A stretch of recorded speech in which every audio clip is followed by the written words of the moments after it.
This ABC 15 Flash Briefing is sponsored by Sanderson Ford. Straight up.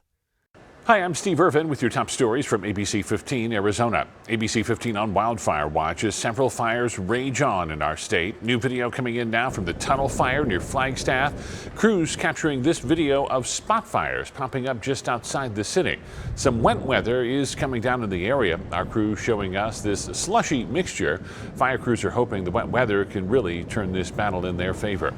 A new spot fire starting overnight and began inching closer to where homes and structures are.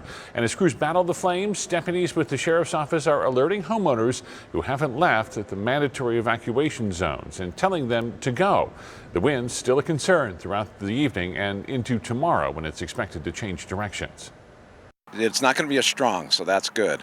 But when you get a north wind, it's going to be pushing winds across and to the south, which where the majority of the structures are, and actually where we're standing. You can find up to the minute coverage in our wildfire watch anytime online. Just go to ABC15.com.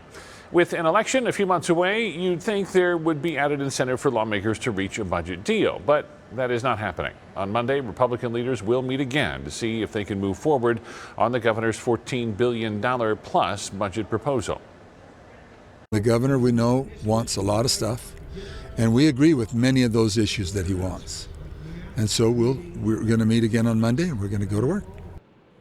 Lawmakers will also need to decide what to do with a $5 billion surplus in the general fund. Republican State Senator Paul Boyer is calling for an additional $900 million for K-12 education.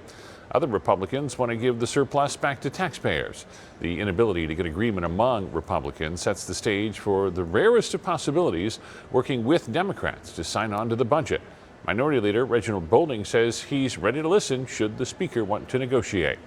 The city of Tempe taking a side in the showdown between a music venue and a retirement community. The city council agreeing to take a vote to join music venue Shady Park in their efforts if the venue decides to appeal the judge's ruling back on April 12th. A judge ruled in the favor of Mirabella at ASU, a retirement facility, ordering Shady Park to lower its noise level and end concerts earlier. During Thursday's council meeting, Vice Mayor Randy Keating read a letter of support for Shady Park. The Vice Mayor invited his fellow council members to sign the letter if they agreed with him, and all members signed on. It's kind of coming to a head now, and I thought it was important as elected leaders to kind of, say how we're feeling and where we're standing. Mirabella released a statement saying in part the judge's ruling is not about live music in Tempe. It's about the specific public and private nuisance caused by Shady Park's excessive noise. In a tweet Friday, Shady Park said their fight was far from over. Runners and supporters around the valley gearing up for the 18th annual Pats Run tomorrow. The 4.2-mile run or walk kicks off at Sun Devil Stadium at 7 a.m. Tickets are $62 for those running in person, $42 if you want to run virtually, and the proceeds go to the Pat Tillman Foundation. You may feel like you're doing your part for the environment when you toss something in the recycle bin, but new data shows just how little of those plastics actually get diverted from landfills. A report from Greenpeace finding that of the 35 million tons in plastic waste the U.S. generates every year, just 8.4% of it actually gets recycled. Single-use plastics like forks and cups are some of the worst offenders. And many environmental experts say the only way to really cut down on waste is to get rid of them altogether. I'm Chief Meteorologist Amber Sellens, wrapping up a really windy day across our state. The storm system passing through dropped temperatures and even brought a mix of rain and snow showers to northern Arizona. It's now clearing out to the northeast. Another little area of low pressure passes through the Four Corners this weekend, and that'll keep things a little breezy across northern Arizona. Then high pressure builds in next, and this is going to send temperatures soaring. We're now tracking the potential for our first triple-digit day of the year next week. But tomorrow, here's a look at that forecast. Sunny and gorgeous. Temperatures near average for this time of year. Will be in the mid-50s at 6 a.m., mid-60s at 9, and mid-70s at noon before we pop up into those 80s tomorrow afternoon.